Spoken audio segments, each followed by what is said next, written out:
Hey guys, tonight we're heading into the blazing heart of ancient Persia. You're standing barefoot on sun-baked bricks, under a sky so cloudless, it feels like someone erased the atmosphere.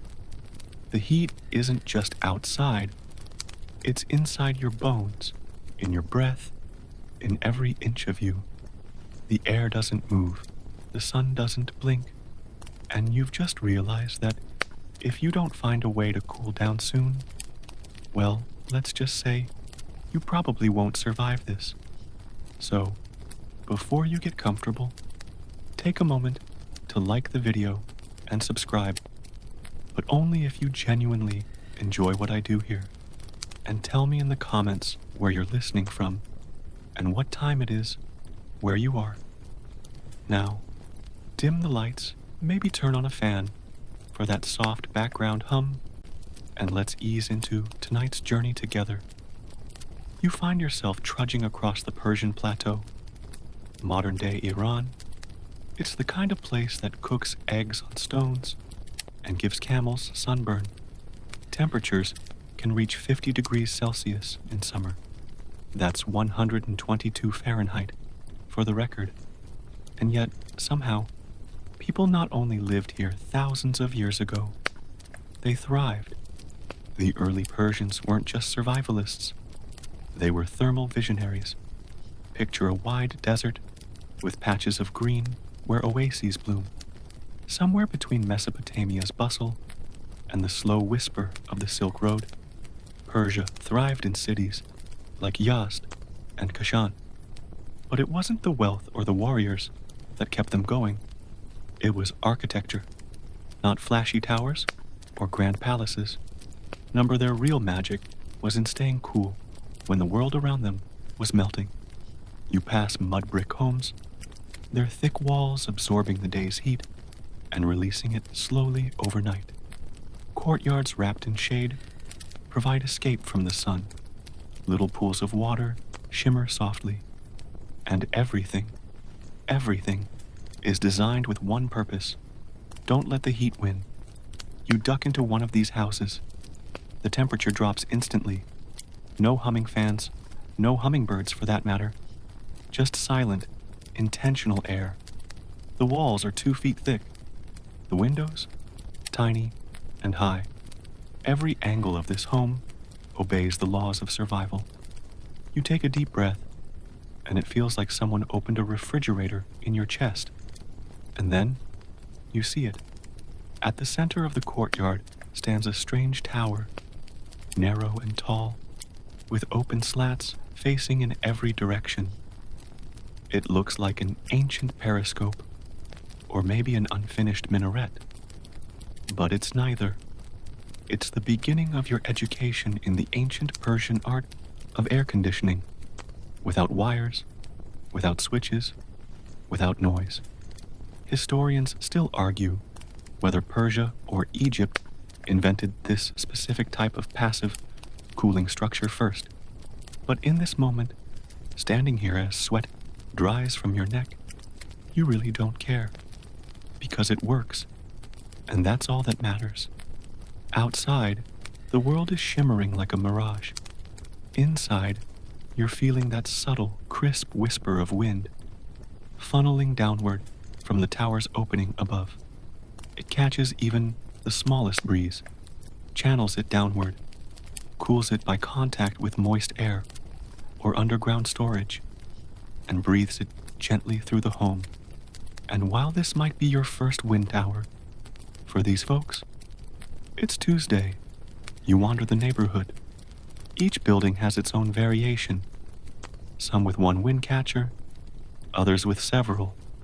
Some are round, others square. Some are purely decorative. Some are masterworks of utility, but all serve the same role, pulling relief from thin air. You step into a humble kitchen. A woman is kneading dough. There's no open flame, no oven. The heat from cooking would be unbearable, so she uses the sun, the walls, and slow fermentation. Outside, her husband repairs a small water channel, brushing away sand with a handmade broom. their child, sitting under the baggio with a cat that looks more comfortable than you. And you notice something else. Even the sounds are designed for coolness. Birds sing in shaded corners. Small fountain bubbles softly, not just for beauty, but to raise humidity and aid evaporative cooling. You touch the tiles lining the wall and feel how they stay cool all day, baked in blue glaze and designed to deflect heat. One quirky fact: some homes even placed pots of salt water beneath the wind catcher airflow at night. The breeze would freeze the top layer of water into thin ice. That's right, ice in the desert, without electricity. Your modern freezer is feeling a little less magical now, isn't it? Of course, not everything was perfect. These towers needed maintenance. Pigeons loved nesting in them, and sometimes they sucked in more sand than breeze. Ancient architects had to adjust shapes, angles, and even the placement based on local wind patterns. Some designs had flaps to block hot southern winds. Others used internal ducts to redirect stale air through underground water channels called qanats. But that's something we'll crawl into later. You're still sweating, but less now. Your body is adjusting. Your mind is too. The purrs. You're still lying there on that woven mat, listening to the low hum of the wind tower, when the realization hits you. These homes didn't just survive the heat. They planned for it. They welcomed it like a difficult guest, one that you couldn't avoid but could certainly seat in the least comfortable chair. You stand up, brush the dust from your clothes, and begin walking slowly through the neighborhood. Each home seems different, some square, others oblong, or wrapped around secret courtyards. But they share something deeper than bricks, a kind of climate consciousness, of a deliberate intelligence that whispers through every wall, every tile, every shadow. Before the age of thermostats and remote-controlled AC units, the Persians had already developed a climate strategy that would make today's green architects blush. Their first move? Mastering shade. But not just any shade. Living, responsive, architectural shade. You step into another home, slightly larger, but still humble. A courtyard opens in the middle, like a tranquil square bowl. Trees grow around a reflecting pool. The pool's surface ripples with the faintest breeze, and above it, a grapevine stretches over wooden beams to form a shady trellis. This is more than a cozy garden. This is geometry versus heat. The walls here are massive. You run your hand along one, adobe mixed with straw, sometimes even ground pottery shards. They're not just thick, they're intelligent. During the scorching day, they absorb the heat like a slow sponge. But once the sun vanishes, they begin to exhale that heat back out into the cooling night. It's thermal mass in its purest form, no batteries required. And then there are the floors. In some homes, they sit a few feet below the street level, not enough to feel like a basement, but just enough to duck under the worst of the sun's rage. These sunken spaces are sometimes called sardabs, literally, cold rooms. You feel it immediately. Cooler air lingers low, avoiding the hot currents above. It's a simple trick, but devastatingly effective. A quirky feature catches your eye. A wall painted a pale turquoise blue, dotted with shards of mirror, not for vanity, but to reflect sunlight and deflect heat. Bonus, it also scares away pigeons. You can't make this stuff up. In many cases, homes were built with their backs to the sun. Literally, architects would orient the house so that the main living areas faced north or northeast, minimizing direct sunlight and maximizing breeze. It's almost as if the walls had ears, and they were listening for wind. You glance up at another wind tower and notice something odd. Some of them have internal partitions, vertical slats or cross-shaped columns. At first, they seem decorative, but no, they're functional. These partitions guide airflow, prevent turbulence, and sometimes even divide the wind into separate channels, each targeting a different room. It's like ductwork, without ducts. Historians still argue whether these partitions came from Egyptian prototypes or were a uniquely Persian innovation, says a voice in your head. Or maybe it's the tower whispering down again. Hard to tell, really. You're getting sleepy already. And it's not just the houses. The entire urban plan was heat-aware. Streets are narrow and winding, not just to confuse invaders, but to confuse the sun. Sharp angles mean more shadow. Alleyways might be just wide enough for a donkey cart, but are cool even at high noon. Homes open inward toward courtyards, avoiding big exterior windows. It's like a city built by introverts who hated sweating. Even the rooftops play a role. Many are flat and accessible. At night, families would gather up there to sleep under the stars, far from the baked earth below. You imagine a quiet night, the hum of wind towers, the occasional barking dog, and the soft hush of whispered prayers. Not a bad way to end the day. You step into a slightly more upscale home and find something truly delightful. Muqarnas, those intricate, honeycomb-like ceiling carvings. They're beautiful, sure, but they also help disrupt air currents, diffusing the heat before it can settle. A blend of form and function, like a chandelier that doubles as a fan. And now, just as you're marveling at all this ingenuity, someone offers you a glass of something cool. Not icy.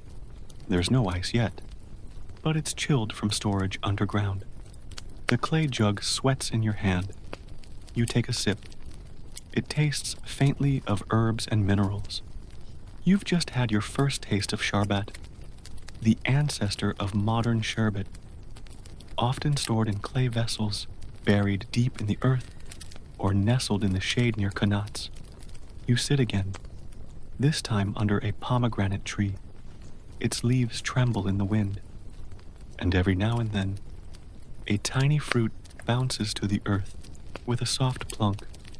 The architecture isn't loud, it isn't showy, but it's deeply human.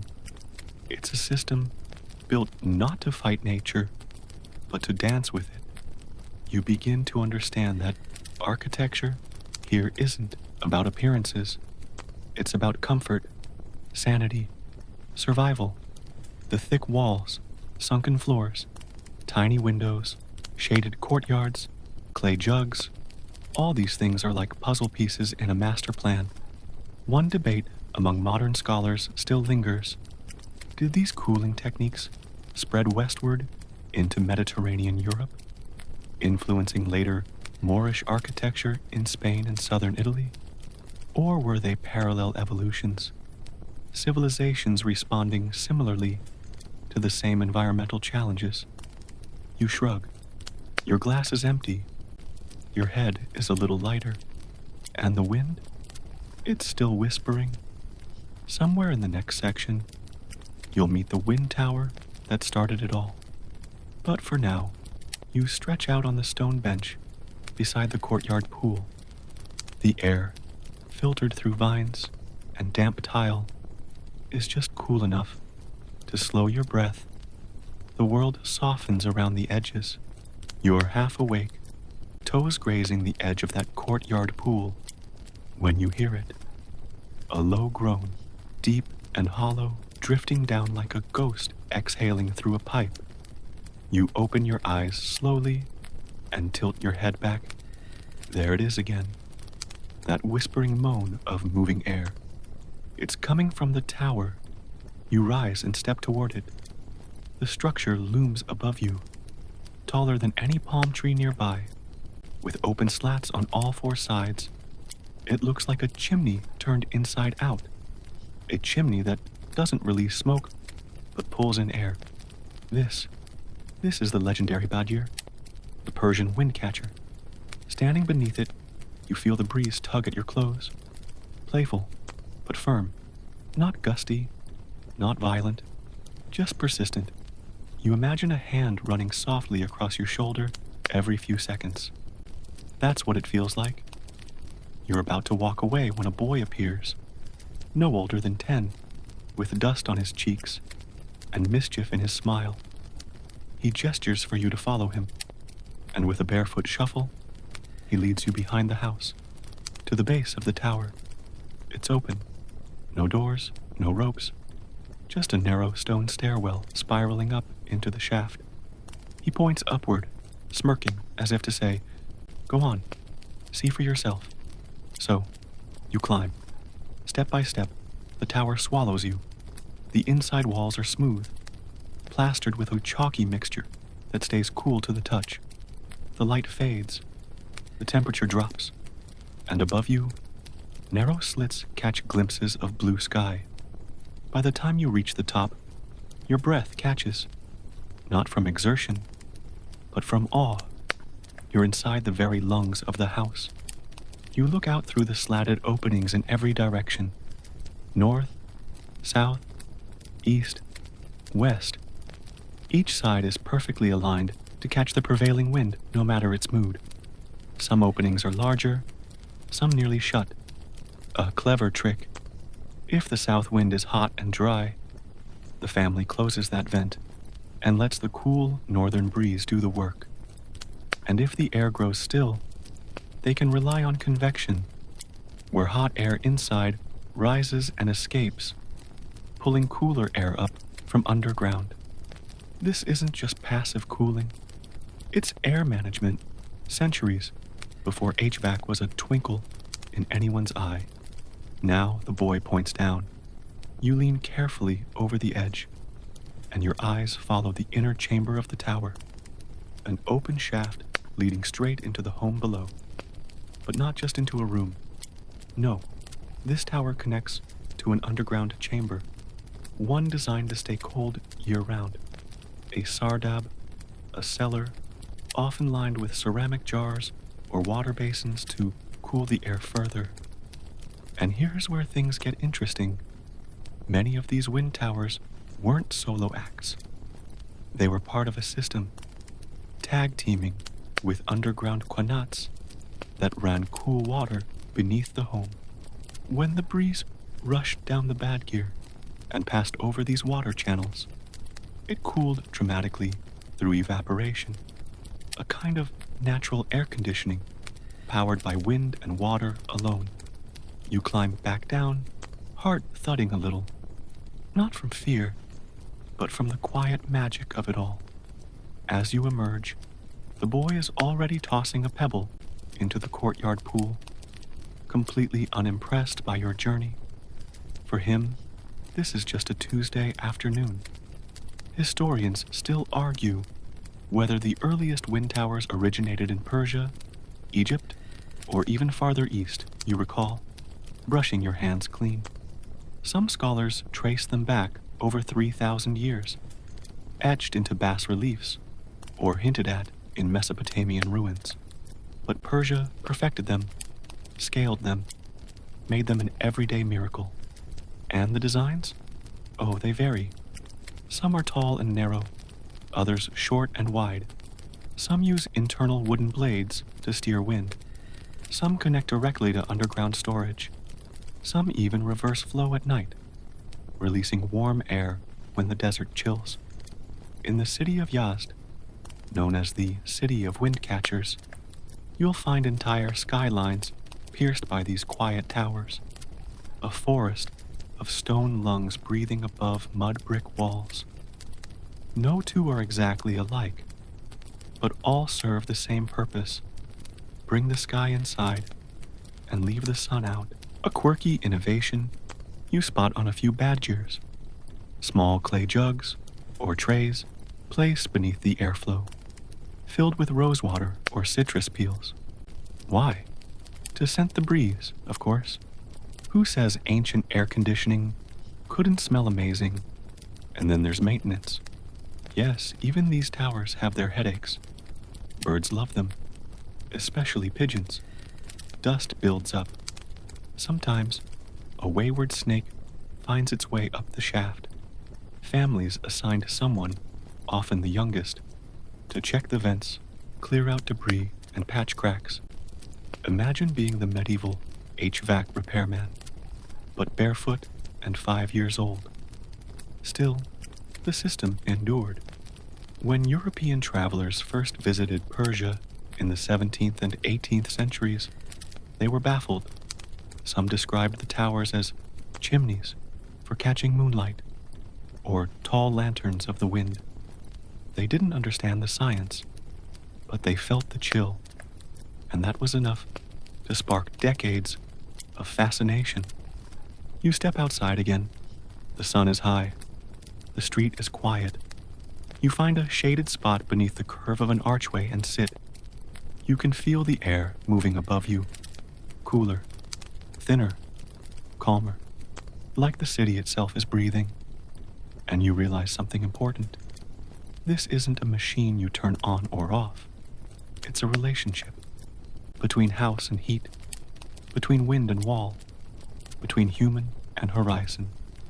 You lie back and stare up at a wind tower, silhouetted against the blue. A few clouds finally drift by, lazy, like thoughts on the edge of sleep.